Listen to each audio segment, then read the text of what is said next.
प्यारे बच्चों, आज आपके सामने ज्योग्राफी से प्रथम पाठ से एक नए टॉपिक को लेकर के, एक नए प्रश्न को लेकर के मैं आपके सामने उपस्थित हुआ हूं। जैसा कि आप जानते हैं, संसाधनों के विषय में मैंने पहले भी एक वीडियो बनाया है, उसमें अपने कुछ विचार व्यक्त किए हैं। संसाधन क्या होते हैं? वह पदार्थ या वस्तुएं जिनसे मानव की आवश्यकताओं की पूर्ति होती है। प्रत्यक्ष या अप्रत्यक्ष रूप से जो भी पदार्थ मानव की आवश्यकता को पूर्ण करते हैं उन्हें संसाधन कहते हैं। संसाधन प्राकृतिक रूप में भी पाए जाते हैं और मानव के द्वारा भी बनाए जाते हैं। इस प्रकार से मैं संसाधनों का वर्गीकरण जो किया गया है उसमें एक खंड का वर्गीकरण कर रहा हूं। स्वामित्व के आधार पर संसाधनों का वर्गीकरण। देखिए, स्वामित्व के आधार पर संसाधनों को 4 भागों में बांटा गया है। नंबर 1, व्यक्तिगत संसाधन। क्या होता है? व्यक्तिगत संसाधन। व्यक्तिगत संसाधन क्या होते हैं?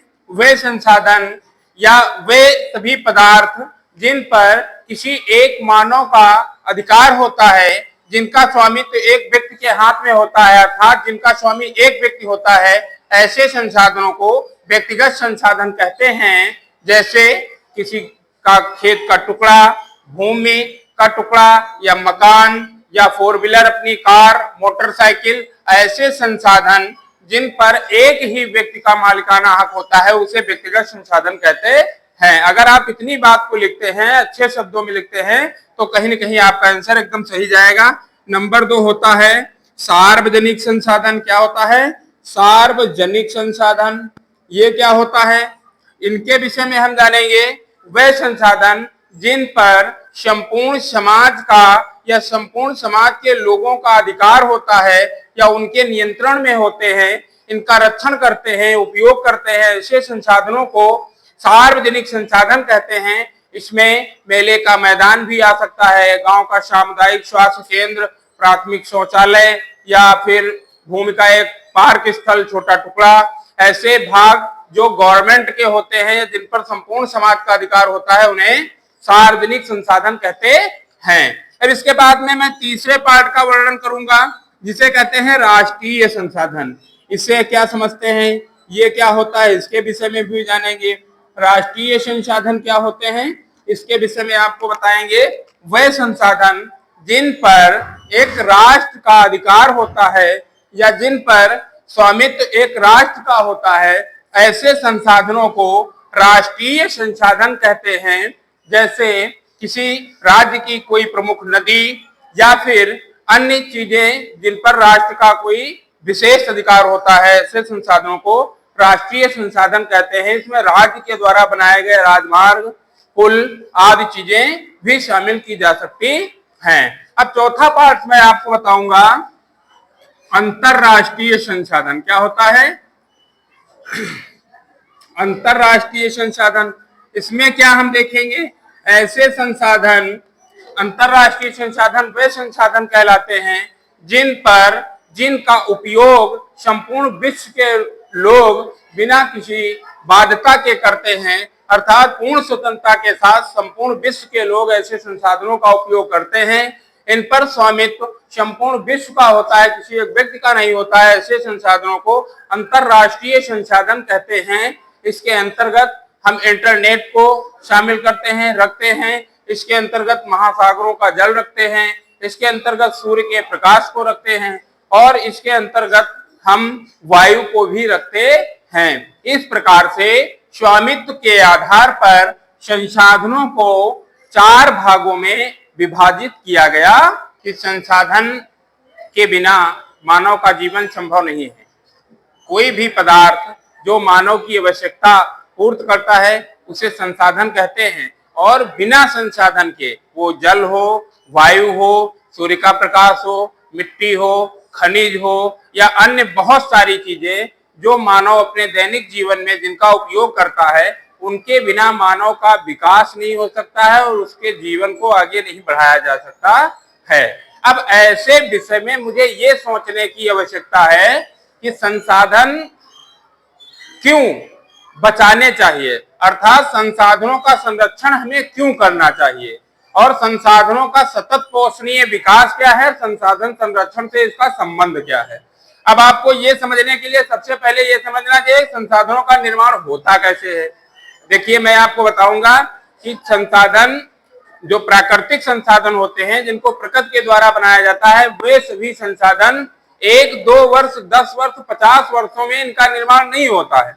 इनके निर्माण में हजारों करोड़ वर्षों का समय लगता है। अर्थात ये कह लीजिए, ये मान लीजिए कि इनके निर्माण की प्रक्रिया बहुत ही मंद है, बहुत ही धीरे धीरे इन संसाधनों का निर्माण होता है।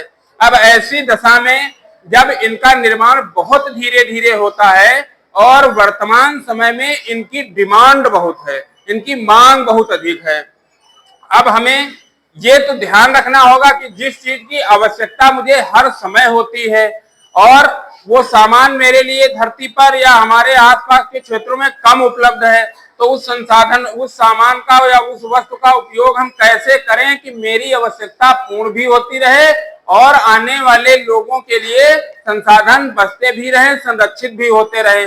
इसलिए संसाधनों का संरक्षण परम आवश्यक है। देखिए, संसाधनों का हम प्रयोग ऐसे करें कि जहां पर अति आवश्यक हो, जहां पर मेरी बहुत ही ज्यादा आवश्यकता हो, जिसके बिना मेरा कार्य नहीं हो पाता है, उन चीजों का प्रयोग हम विवेकपूर्ण तरीके से करें, उचित प्रयोग करें, अनुचित दोहन ना करें। जैसे कि हम देखते हैं गांव में आप लोग रहते हैं, कभी कभी ऐसा होता है कि आप लोग समर का टी खोल देते हैं और पानी अनावश्यक रूप से बहता रहता है, या आप लोग अनावश्यक रूप से पेड़ पौधों की कटाई करते हैं, या फिर आप लोग अनावश्यक रूप से भूमि का क्षरण करते हैं, खुदान करते हैं। इस प्रकार से ये संसाधन नष्ट होते हैं।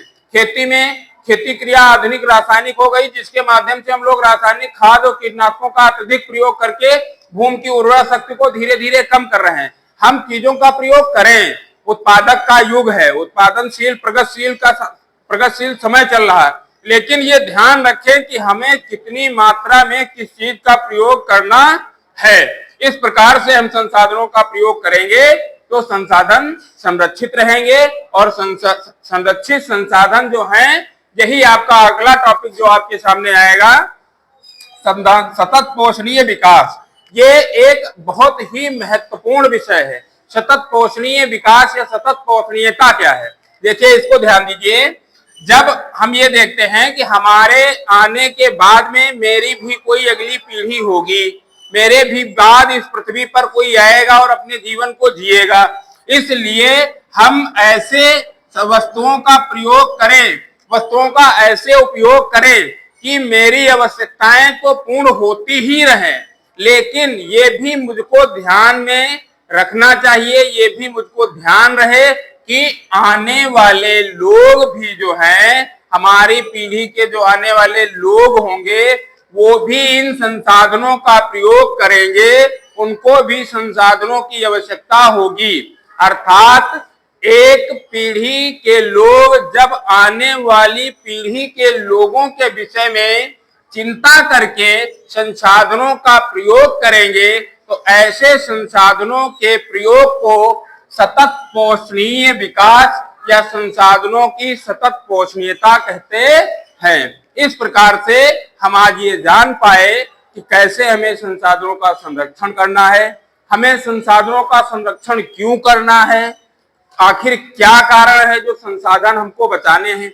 अब एक बात और समझ लीजिए, कभी कभी ये होता है कि आपसे कोई कहता है कि संसाधनों का प्रयोग कम करिए, तो आप कहते हैं क्यों, क्या इसकी मैंने जिम्मेदारी लेकर रखी है, ये मेरा काम है? नहीं, ये संपूर्ण लोग, जितने भी जनता है, जितने भी लोग हैं, जितने भी मानव हैं, ये सभी का उत्तरदायित्व और हमारी जिम्मेदारी है कि हम संसाधनों का विवेकपूर्ण तरीके से उपयोग करें। इस प्रकार से आप लोग नियमित रूप से लगे रहिए, पढ़ते रहिए, एक के बाद एक प्रश्न, एक के बाद एक पाठ, एक के बाद एक टॉपिक मेरे द्वारा इसी चैनल पर आप लोगों को पढ़ाया जाएगा और अच्छी तरीके से आप लोग इसको पढ़ करके आगे अपनी पढ़ाई को ले जा सकते हैं। बस आपको सिर्फ ये करना है कि अगर कहीं ये सेशन आपको अच्छा लग रहा है तो आप अपना अंगूठा मुझे दीजिए, चैनल को सब्सक्राइब करिए और आगे की तरफ चैनल को बढ़ाइए, अपने दोस्तों में, मित्रों में इसको शेयर कीजिए। बाकी मैं सब देखता रहूंगा, मैं आप लोगों के लिए उतना चिंता में रहता हूं जितना शायद आप लोग अपने लिए ना रहते हो। ये आपको सिर्फ इस चैनल पे आने की आवश्यकता है, इसके माध्यम से आप नोट भी बना लेंगे, और अगर आप लोगों का आदेश होगा, आप लोगों की जिम्मेदारी बनेगी, आगे आप बढ़ेंगे, तो इसका नोट्स भी, पीडीएफ भी मैं आप लोगों को उपलब्ध करा दूंगा। धन्यवाद।